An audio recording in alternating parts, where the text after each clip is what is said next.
Hi, as many of you know, I'm Michael Peter Langevin.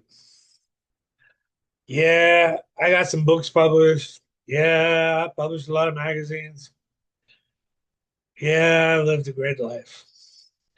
Since early on, I've kind of been a magnet towards metaphysical, occult, unexplainable experiences from the unknown realities.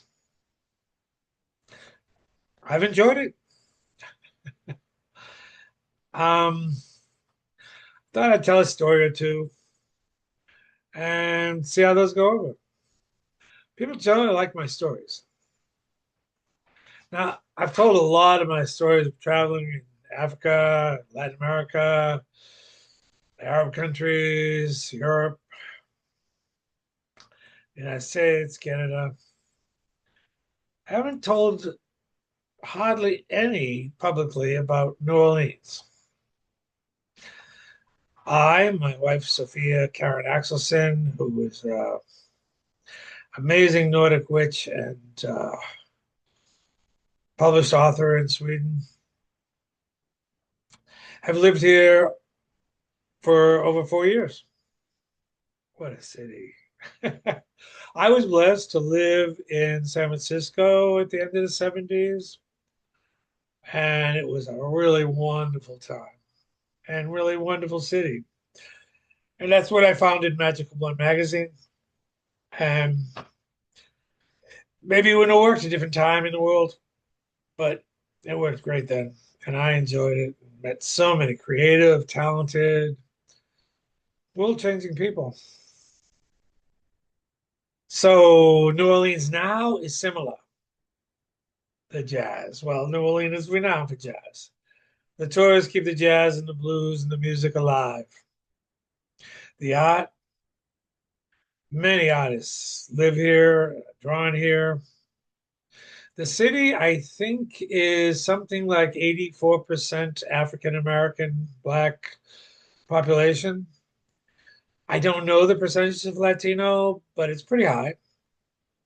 Asians are here, not in as many numbers, and the rest are us kind of white people. Oh, there's Native Americans all around the fringes, but they pass as black or white or something in between. I say that because it adds to the art. I mean, Mardi Gras, the costumes made in people's living rooms. I, I had a mechanic, and 3 nights a week he would get together with the youth of New Orleans, and they would sew costumes for Mardi Gras and other occasions. It's a creative city. Stella, streetcar named Desire was written here about here. A number of authors have lived here, so there's a great number of writers. I like meeting them.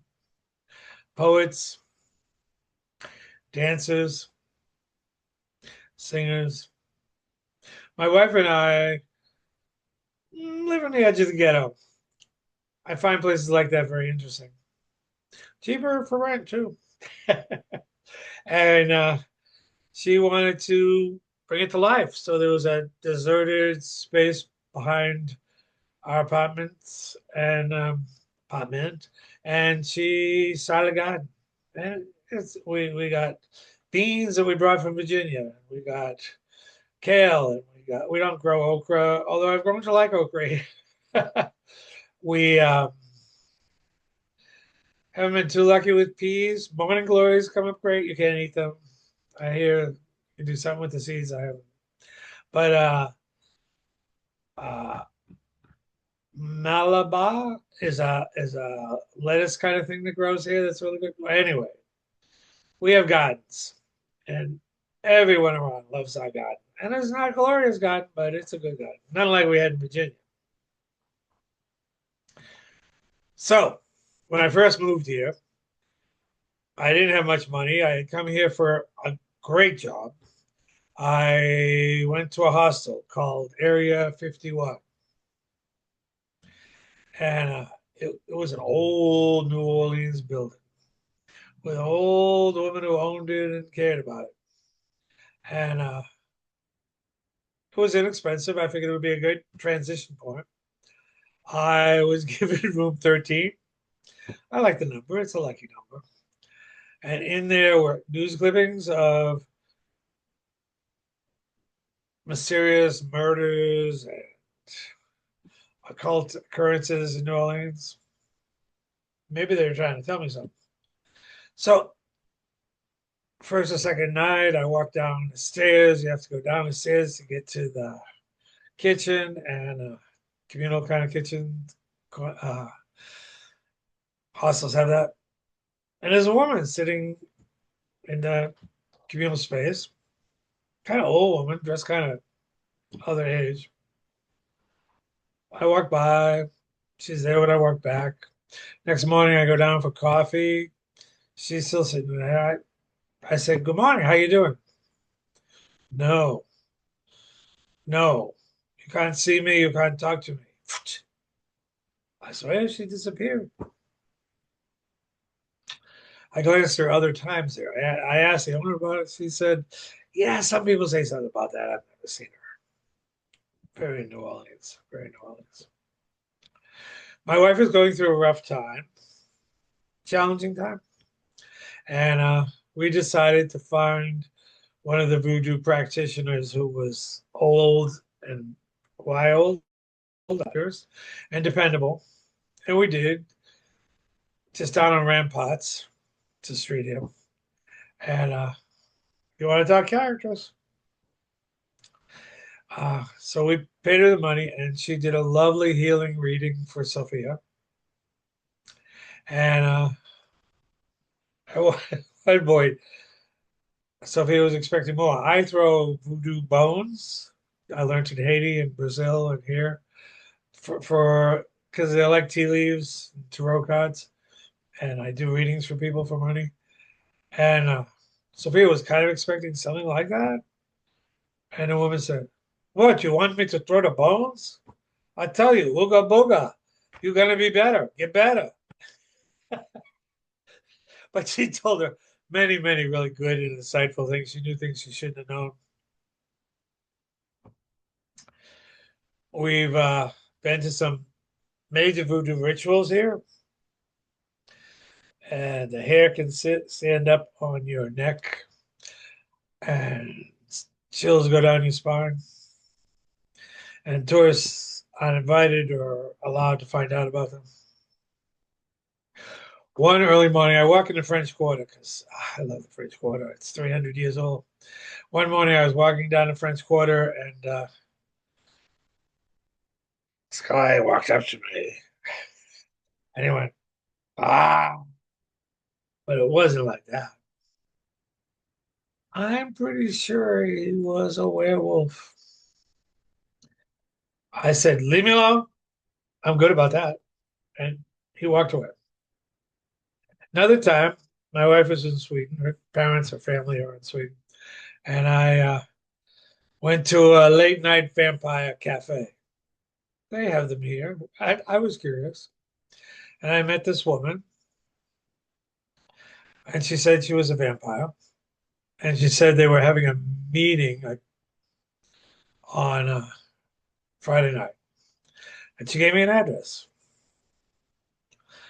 So it was in the Garden District. That's different than the French Quarter and much more upclass.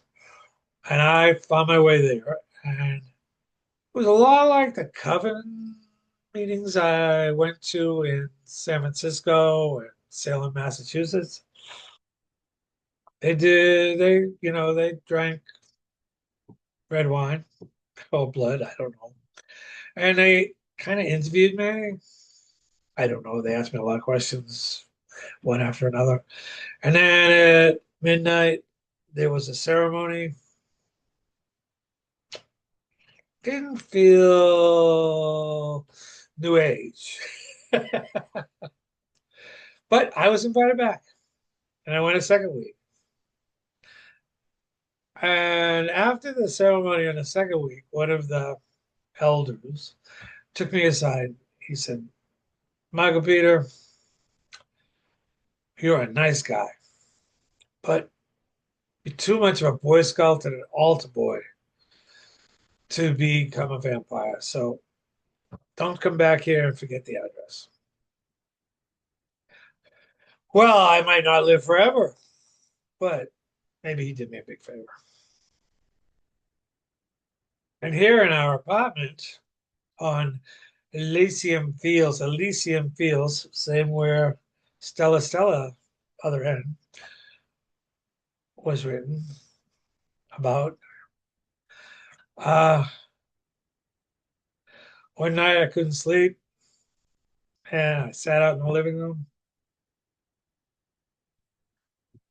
Two ghosts walked through the door, right through the door, dressed in very